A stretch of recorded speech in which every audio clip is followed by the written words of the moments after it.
Welcome back. Today we are discussing productivity and remote work. Are you being efficient or doing too much? So, defining the delicate line between getting things done and giving yourself a break can be a difficult one for remote workers. Working from home has terrific benefits, whether it's getting to relax on your couch when you feel tired, going for a run in the middle of the day, making your own lunch, or spending time with your dog. You may find that working from home also allows you to be more productive. In fact, a study by Airtaskers showed that although employees may technically work more hours at home than at the office, it's because they spent more time getting things done during those hours due to a combination of factors.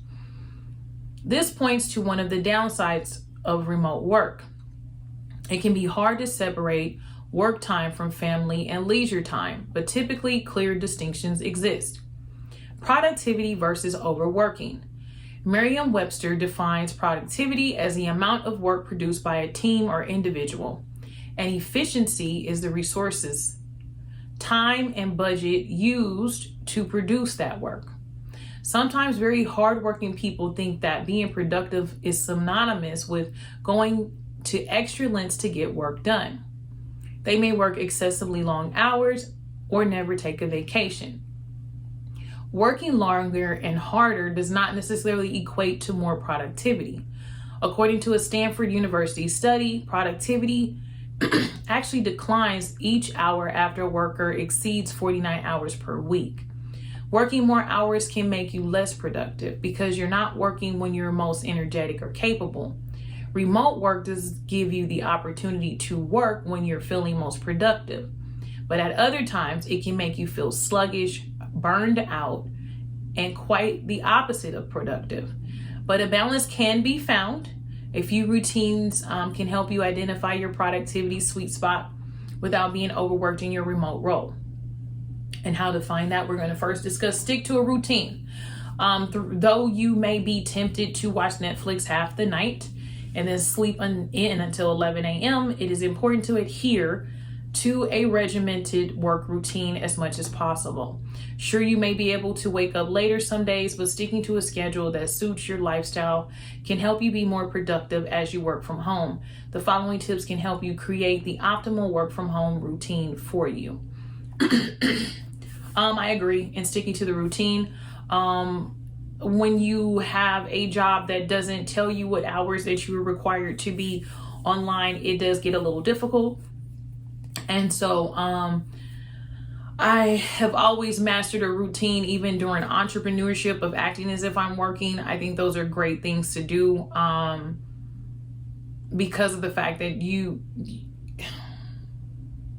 when I don't have a routine, I procrastinate more. And so I do believe in sticking to a routine, and I absolutely would suggest that. I would say simply work the hours of the industry, or set your hours of the industry that you're working in. Yes, sometimes you will work over because you're on a roll, but for the most part, you definitely want to stick to a routine, and definitely don't spend the night staying up all night binge watching Netflix. It is never productive, okay? The next morning you wake up extremely sluggish on that routine. So I save those kind of moments for the weekends. All right, so when it talks about these following tips can help you create the optimal work from home routine. So it begins with take meaningful breaks. Breaks are essential to a productive working day. At home, you may feel as if you don't need as many breaks because you're more relaxed without the commute. Experts agree, however, that breaks lead to increased efficiency. We all need to recharge our batteries at some point, and when you work from home, your breaks can be more self-focused than at the office. That said, a break shouldn't make it harder for you to get back on the task when it's time to return to work. To help with your focus and energy levels, find break activities that refresh you, like yoga, stretching, reading, writing, and watching an educational video, or try the Pomodoro technique to help craft the more productive breaks. Not only do you deserve them, but they're good for your overall success. Yes, definitely stretching, yoga, like even, what did they say? They said stretching. Hold on. What did they call it? They gave examples. Here you go. Yoga, stretching, reading, writing, watching an educational video. I don't find reading, I mean, for me, breaks are only 15 minutes. So if your break, I mean, I get it. If you're working, it sounds more like you're working independently, right? So if you're working and you go on, you know, like you're working for about 4 hours, definitely taking a 30-minute break would work, right, at that point.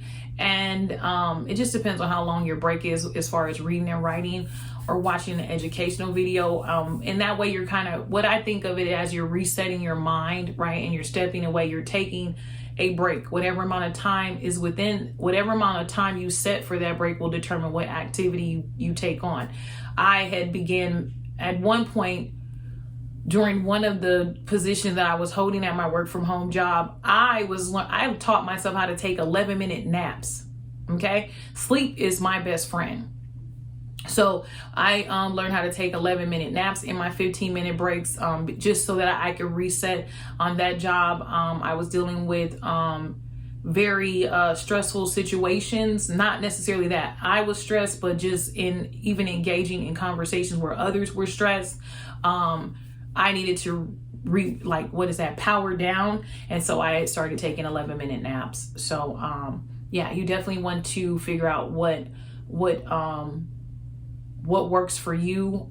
Even sometimes in my meetings that I would host, I would have my agents meditate, you know, or just take a breather. Just because those breaks away, like your job is stressful and it's in your home. So you want to definitely take breaks. And you should do whatever manner. Yoga, I love yoga. Stretching is good. Just getting up, you know, because we are working sedentary. So getting up, running on your lunch break. I used to take walks sometimes on the lake. So yeah, so you want to find a way to step away from that computer. And whatever that break looks like for you, definitely want to do that.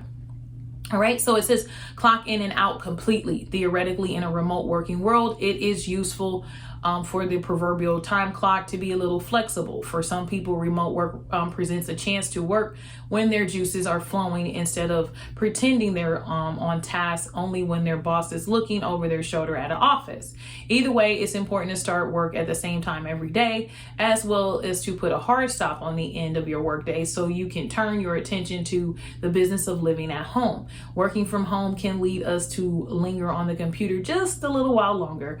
Of course, not every remote worker is on the computer for the majority of their day. So implementing other tips to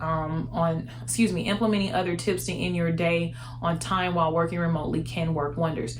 Absolutely 100% clock in and clock out. When I close that computer, I am done for the day, for the company.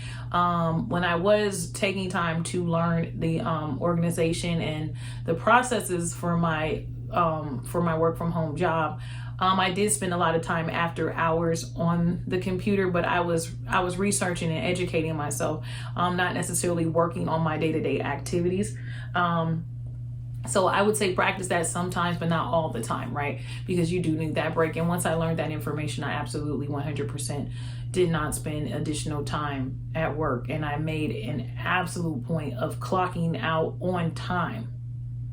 I mean, also your boss respects that because you're not doing overtime, but just in general, you don't want to work all day. I mean, I treat the work from home job the same way I treat a job in the office. I don't want to be at the office all day, you know, and so especially since I'm at home, it's great that I don't have to drive when I get done, but I don't want to be at work all day, right? So work-life balance is very, very important. All right, so the next tip they mention is to maintain useful communication with others. A successful workforce no longer requires in-person communication across cubicles or conference tables. When you're working with team members across different geographical spaces, word of mouth takes on a whole new meaning. So Zoom, Microsoft Teams, and other video conference conferencing platforms allow employees, contractors, and their superiors to connect and collaborate even when they're physically disconnected. Email is another efficient tool for staying in touch and sharing company news and project updates. Even so, too many conference calls or emails to answer can put a damper on productivity. Don't be afraid to tell your boss if the number of meetings or level of communication, whatever that may be, is preventing you from performing your job. On the flip side, when you need support or connection during the day, hop on a call or send a text to a coworker. They'll probably appreciate the contact as much as you do. Yes, useful communication is definitely absolutely necessary when working from home. Over communication, also, as I said, employ your peers to assist you in order for deadlines to be met. Just be a team player and understand that you have a team that's there to support you, and you have the tools to be supported so that you can have that work-life balance, and I love how they mentioned that if you have meetings, like sometimes some jobs can have a ton of meetings. And sometimes, and we experience this even in the office. It's like sometimes the number of meetings can cause counterproductivity. And so you want to make sure that you bring that up to your boss. I mean, maybe they'll give you an allowance to not attend every meeting. Some meetings may be optional. So you definitely want to bring that up, okay? I don't know if we're on a number, but the next tip that they provide is stand your ground. Sometimes managerial demands on a remote team can be greater than they were in the office environment. If you find that you're asked to do more than you were hired to do, or to extend beyond your capacity, it's okay to speak up so you can focus on your specific role. Try not to take on too many tasks and work in areas where you're not proficient. Can lead. I see what I did there.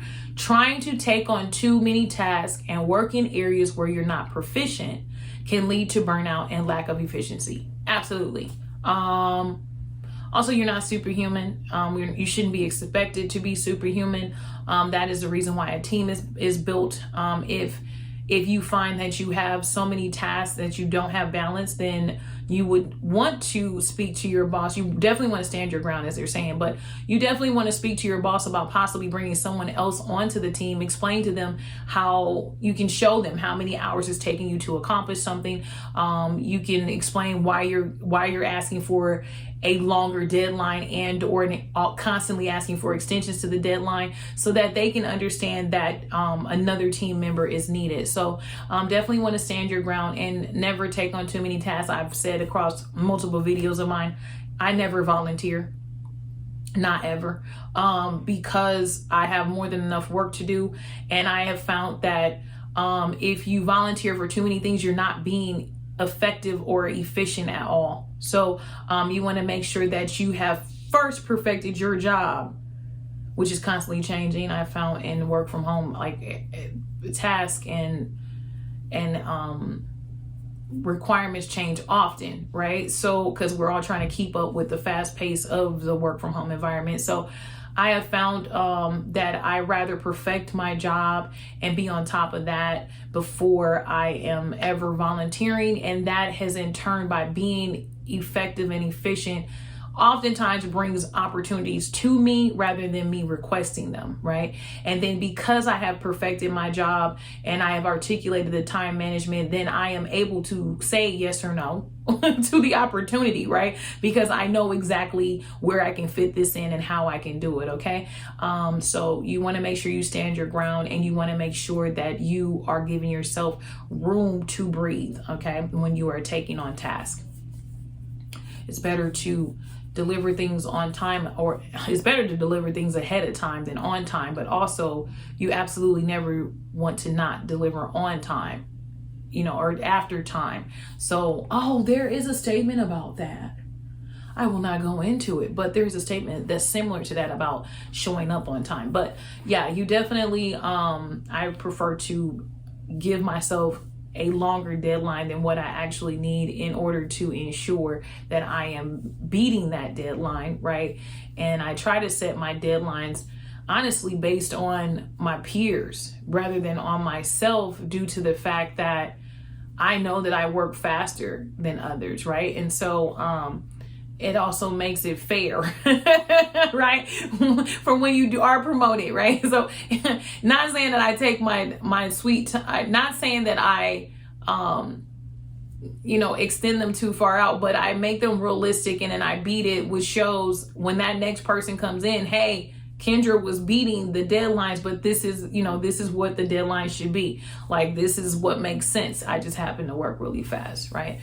All right. So then the next thing they mention on how to, we're discussing how to be efficient rather than doing too much, is managing distractions. Office workers report being more distracted by their boss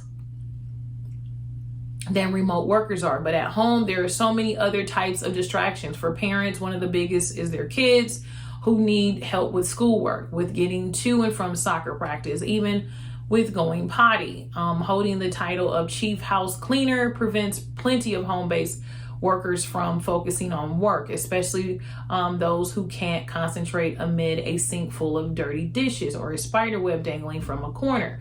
Most of us know what our biggest distractions are, but we're not as aware of how to manage them. One expert tip is to create a dedicated space in your home where you can work comfortably. Additionally, CNBC recommends establishing a morning self-care routine, avoiding housework and chores during work hours, and setting a schedule for your children. You can also install distraction blocking software to help you avoid temptations to check social media or shop daily deals when you should be writing a report. I think these are great suggestions. How do I say this? When I'm really busy, I'm not distracted at all anyway, because I'm laser focused on trying to accomplish the goal, right? But for those days when I may have, some days you can come in and just not be in it, right? Some days you have off days. So I do get distracted. I don't beat myself up about distractions, but I do think the tips that are offered are definitely worth noting if you find that you are constantly distracted. For me, I have days where I'm distracted, and so I allow that, because otherwise I'm so laser focused, I don't get distracted. So on those days, I allow it, understanding that I'm human. And then for those that are constantly distracted, I definitely would employ these tools that they have mentioned, okay? Every once in a while I do go through my OCD moments, but I will make my break the moment that I wash the dishes. I don't have the distraction of children, so I cannot advise on how you would deal with that, but I can imagine that can be very tough for a mom, right? So definitely having a dedicated space when you're a mom, even if you, I think just in general as a mom, I mean, as a parent, because we can't discredit the fathers, right? I think having a dedicated space helps your children to recognize mommy or daddy is at work, right? And so then you just establish those boundaries with them. Like they said, mention a schedule, when mommy or daddy is in this room, they are working, and when they're working, we want to, keep the noise level down. And then also be sure to only interrupt if it is an emergency, and just kind of, explain, mommy and daddy are in here too, so that we can afford, where we are. Okay. So having boundaries even with your children is very important when you're working from home. All right. And then the final tip that they mentioned, which I just said, be kind to yourself, right? So last but not least, the ultimate key to being productive, efficient, and not overworked when you work from home is to be kind to yourself, starting with understanding that working more does not translate directly to increased productivity, and you don't need to be at maximum productivity every day either. Allowing yourself to do what you can is essential to your workplace mental health. Using work from home as an opportunity to exercise more, commute less, and complete more daily tasks than you'd be able to do at an office, but don't let it lead you down a path of longer hours, less quality downtime, and surefire overload.